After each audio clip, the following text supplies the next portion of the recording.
চলো তোমার রান্নাঘরে যাই আগে। কাকু কেমন লাগলো রান্না? সুন্দর, খুব ভালো হয়েছে রান্না। আচ্ছা আপনার কাজ তো করেছেন দাদা? আমার কাজ বিট্টু করেছে, সব কাজই ভালো লেগেছে, প্রত্যেকটা জিনিসই ভালো। ও আমার পার্মানেন্ট। হ্যাঁ, মানে সত্যিকারের রিভিউটা ভালো পাই। ঠিক আছে, খাওয়া দাওয়া করুন। আগের দিন আধা আধুরা ভিডিও দিয়েছি, কারণ খাওয়া দাওয়া ছাড়া বিয়ে বাড়ি বা যে কোনো অনুষ্ঠান বাড়ি কি মানায় বলো? খাওয়া দাওয়া এত রকমের আছে যে আজকের মেনু দেখতে দেখতে তোমরা জাস্ট পাগল হয়ে যাবে আর জিভে তো জল আসবেই। আচ্ছা, রিভিউস আপনারা শুনলেনই যে একদম পাকাপাকি রিভিউ, কোনো বানানো নয়, একদম লাইভ রিভিউ নিয়েছি সেদিন।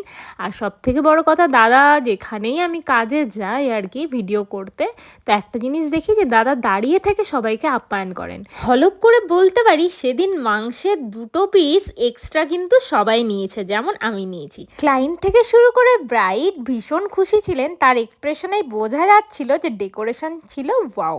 স্টার্টার কাউন্টারের শুরুতেই আমি চলে এসেছি গরম গরম জলেবি উইথ রাবড়ি নিয়ে। এইটা খালি পেটে কেমন লাগতে পারে তোমরাই বলো। ভালো লাগছে, মানে খালি পেটে ভালো লাগছে, ভালো হয়েছে।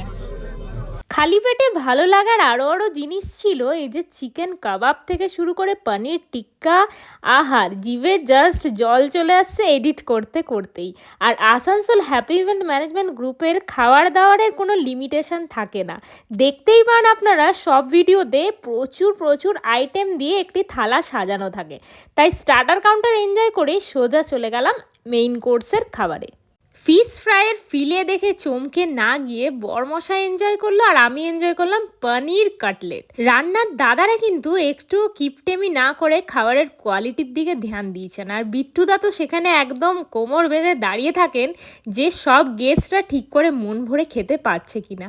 এই যে সাদা ভাত, মুগ ডাল আর আলুর চিপস খাওয়ার পর পোলাও আর এই আইটেমটা যেটা আমি নিইনি, বরের পাত দেখেই আমি ভাবলাম যে চলো একটা ভিডিও করে নিই। আমি সেদিনকে একদম কাতলা মাছ ফ্রেশ নিয়েছিলাম।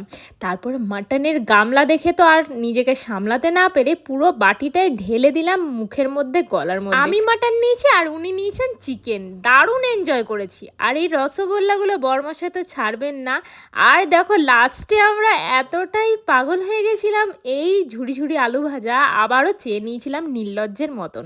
খাওয়া দাওয়া কিন্তু জমে গেছিলো। একদম অনেস্ট রিভিউ কাদের কাছে পাওয়া যায় জানেন? যারা বয়স্ক দাদু দিদা থাকেন। আমার পাশে কিন্তু তারা বসছিলেন এবং তারা কিন্তু এটাই বলছিলেন যে না, খাবার দাবারের কোয়ালিটি ভাই আছে, যেই ক্যাটারারই করেছে খাবারের কিন্তু মানে অসাধারণ। এই যে গরম গরম ভাবটা, যে খাওয়ার সময় শীতকালে যে আমরা খাচ্ছি গরম ফ্রেশ খাবারটা, এটা কিন্তু মেনটেন করেন Asansol happy event management group. আর ডেকোরেশন নিয়ে তো কোনো কথা নেই, এই ভিডিওতে এত দূরই রাখলাম সব কিছু। দেখা হচ্ছে অন্য কোনো ভিডিওতে। Till then take care. ভালো লাগলে কিন্তু শেয়ার করে দেবেন।